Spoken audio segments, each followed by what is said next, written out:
Let's solve problem 7.74 for Microelectronic Circuits 8th edition by Sedra and Smith.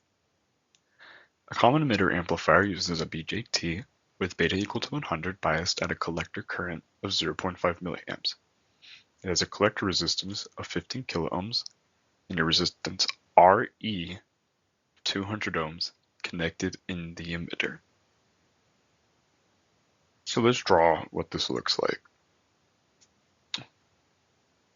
So we have our emitter, because this is a common emitter amplifier. So the input signal will be at the emitter.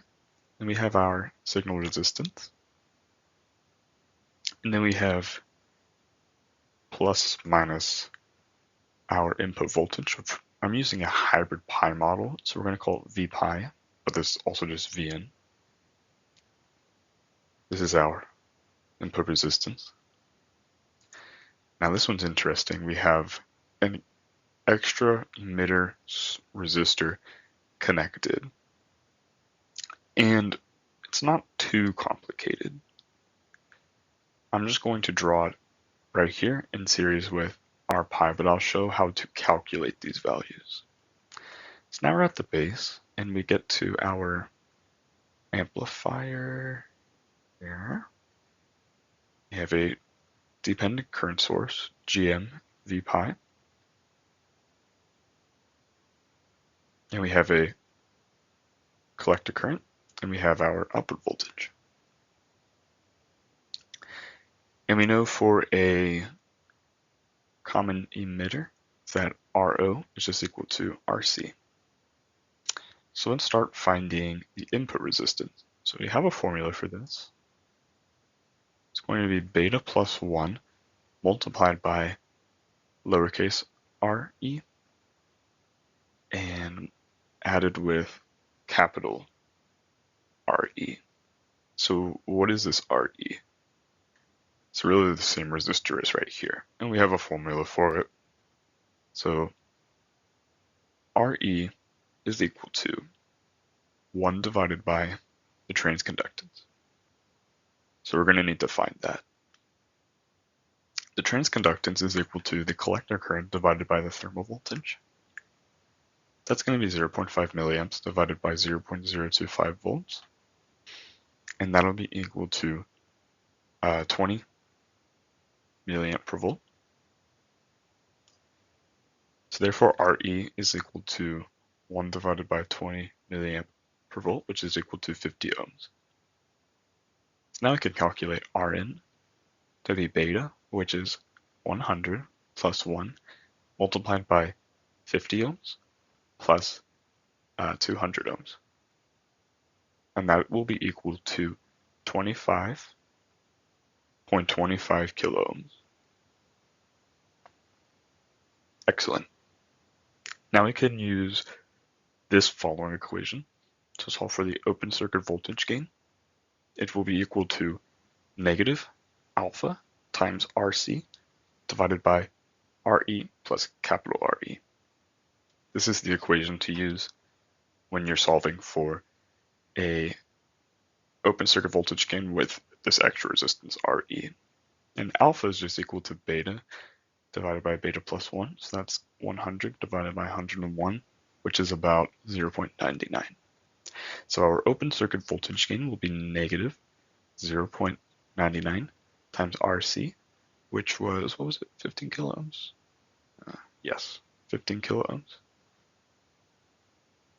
divided by 50 ohms plus 200 ohms. That is equal to negative 60 volt per volt. We also want the output resistor, RO, and that's just equal to RC, which is equal to 15 kiloohms. All right, let me clear up some of the space and we will continue solving the question. All right, let's continue the problem. So if the amplifier is fed with a signal source having a resistance of 10 kiloohms, so that means our sig is equal to 10 kiloohms, and now we're adding a load resistance connected to the output terminal, you need to find the resulting closed circuit voltage gain AV and GV. So AV, closed circuit voltage gain, is equal to the open circuit voltage gain times the resistor division between the load and output. So that's negative 60 volt per volt times 15 kilo ohm divided by 15 plus 15. So AV is just negative 30 volt per volt. GV is very similar, except it would be AV times the input resistor division. So Rn divided by Rn plus Rsig. That's negative 30 volt per volt multiplied by 25.25 kilo ohms divided by 25.25 plus 10 kilo ohms. So I calculate GV to be negative 21.5 volt per volt. All right. If the peak voltage of the sine wave appearing between base and emitter is limited to be 5 millivolts, so that means the amplitude of V pi is 5 millivolts, what amplitude of V signal is allowed? So we know that V signal can be calculated by taking, well, actually, we need to consider something else first, because we have this extra emitter here. So we actually have an extra voltage V base, which is equal to lowercase v base, and that's equal to V pi times Re plus capital Re divided by lowercase re. So that's equal to 5 millivolts times 50 ohms plus 200 ohms divided by 50 ohms. That's 25 millivolts. Okay, now we can calculate V sig using this base amplitude times, it's going to be signal resistance plus input resistance divided by input resistance. So that's 25 millivolts times 10 kilo ohms plus 25.25 kilo ohms divided by 25.25 kilo ohms to get 35 millivolts. Hopefully that didn't confuse you too much.